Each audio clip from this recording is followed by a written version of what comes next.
조국 후보자가 민정수석으로 재직할 당시, 그러니까 지난 7월이죠. 조국 민정수석실에서 검사 승진과 관련해서 한 검사장 후보에게 이렇게 물었다라는 의혹이 제기됐습니다. 민정수석실 관계자가 검사장 승진을 앞둔 검사에게 전화 걸었다는 거예요. 당신 황교안 대표랑 친분이 있다는 게 사실이냐? 황 대표 알긴 한다. 라고 하자 한직 발령은.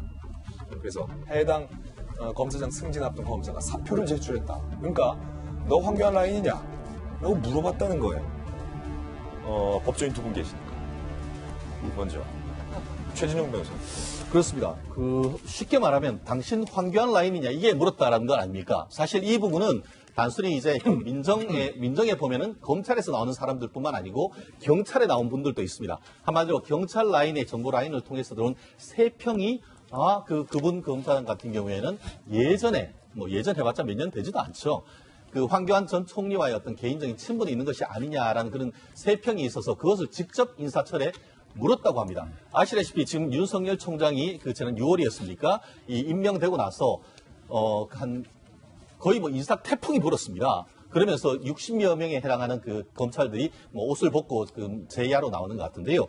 말씀하신 것처럼 이와 같이 인사를 앞두고 한 검사장에서 전화를 걸어가지고 이러이러한 세평이 있는데 그런 관계가 있지 않느냐 했더니만 지금 언론 보도에 따르면은 아는 거는 맞다. 왜냐하면 모르는 건 아니니까. 그랬는데 결국 그분은 인사에서 불이익을 받았고 옷을 벗었다라는 그런 후문이 있는 것 같은데요.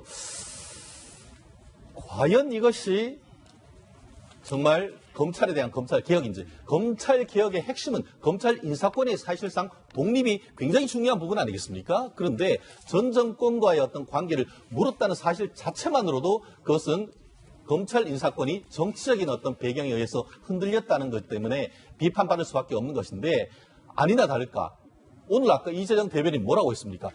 검찰에 살아있는 권력에 대해서 수사를 하니까 그거에 대해서 당신 책임이 있어. 야, 이거 무서워서 어떻게 수사를 하겠습니까? 예. 끝입니다. 조홍천 의원. 예, 제가 공직기강 비서관을 하면서 검증을 했죠. 청와대에 계시잖아요. 예. 그리고 검사장 승진 대상자는 검증 대상자고요.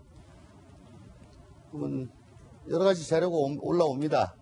검찰에서 만든 거, 그다음 경찰의 세평, 또 여러 다른 감사원이나 또 국무조정실 이런 자료도 지금 올라오는데 이거는 솔직히 이제 기사가 이렇게 났으니까 일단 믿습니다. 믿는데 이거 물은 사람은 빵점이에요. 이거 자료에 다 있는데 이걸 왜 묻는지 난 이해가 안 돼요.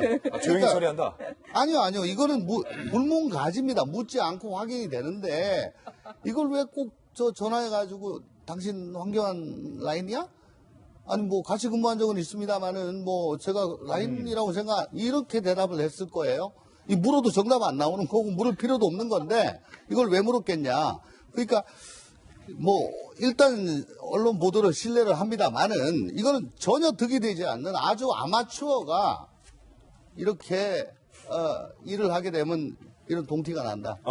예, 만약에 사실이라면 예. 그렇게 말씀드립니다. 저도 이 기사가 사실이라면 사실 쪽에 방점을 두고 우리 민정수석실에 근무하셨던 아니 조국전 사실이라면이라고 하시니까 저는 몇 가지 사실을 알게 됐어요. 뭐냐면 첫 번째는 황교안 대표를 좀 두려워하고 있구나. 민정수석실. 네, 야당 대표에 대해서 좀 정치적으로 뭔가 좀 두려워하고 경쟁자라고 생각하고 있구나라는 느낌이 좀 왔어요. 그러니까 전 정권 관계자가 아니라 만약에 황교안 대표가 그냥 물러난 총리로셨으면 과연 이렇게 물었을까? 그런 관점보다는 현재 야당 대표라는 걸로 상당히 신경 쓴다라는 거.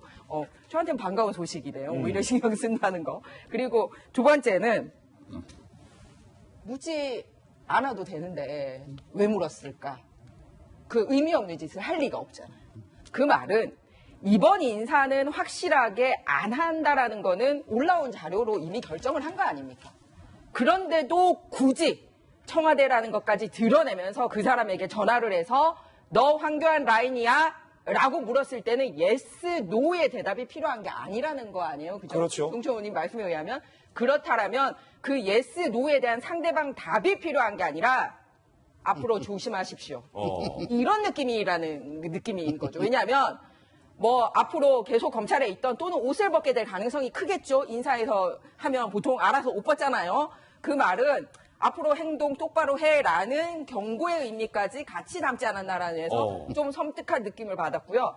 세 번째로 알게 된 사실은 인사검증을 누구랑 친한지 안 친한지를 가지고 인사검증을 하느라고 사실상 해야 되는 위장 전입이라든지 부동산 투기라든지 뭐 논문 표절이라든지 자기들이 하겠다라고 한 인사검증을 이렇게 부실하게 했구나. 실제 인사검증의 기준은 따로 있었구나라는 사실까지 알게 돼서 참 씁쓸하다는 말씀 드리고 싶습니다.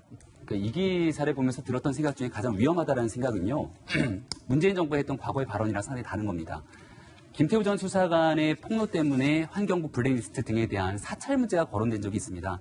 얼마 전의 일인데요. 당시 문재인 정부에서 이 정부에는 사찰의 DNA가 없다라고 얘기를 한 적이 있습니다. 문재인 정부 들어서 제일 먼저 청산하겠다고 했던 적폐가 국정원의 이런 정보기관의 활동들을 얘기한 것이고요.